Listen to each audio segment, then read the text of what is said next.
I'm Father Schultz from Our Lady of Angels Parish in Woodbridge, and today I want to tell you about a remarkable saint, Saint Jose Brochero.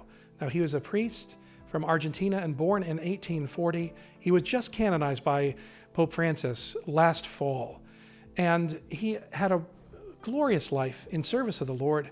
Oh, he was ordained at the age of 26, and he became a seminary professor. Oh, that's very, very prestigious for a priest to be teaching other priests. And yet, after a few years, he wanted to serve the people. So his bishop sent him out to the country, out to a vast parish, 1,100 square miles and 10,000 parishioners, and he rode on a mule to get from place to place to offer Mass and bring the sacraments. He had an icon of the Blessed Virgin Mary, his prayer book, his Mass kit, all so he could bring souls to Christ and Christ to souls. He had such great zeal, and he said, "Woe to the devil if he will take any soul from me."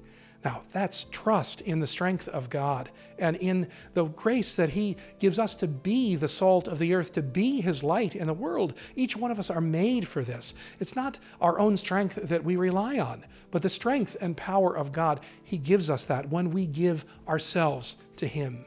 Now, Saint Jose, Father Jose, he did this his whole life long, until he contracted leprosy from one of his parishioners who was suffering with this terrible disease. And Father Brochero, he became blind, he became deaf. He couldn't serve as a priest anymore and died just a couple of years later at home, with his sister. But his very last words were, "Now I have everything that I need for the journey. I have everything that I need for the journey." And what was that? The offering of his life day by day. All of the things that he did for the Lord and his suffering too. It's all precious in the eyes of the Lord. It is all gold. And so it is in our lives. Sometimes we think that we can't give these things to the Lord, just the everyday things of life. And yet to the Lord, it is treasure, because this is how the kingdom is built.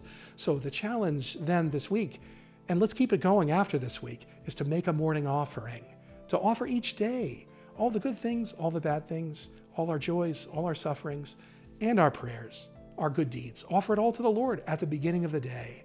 And then we know that God will multiply our good works by his grace.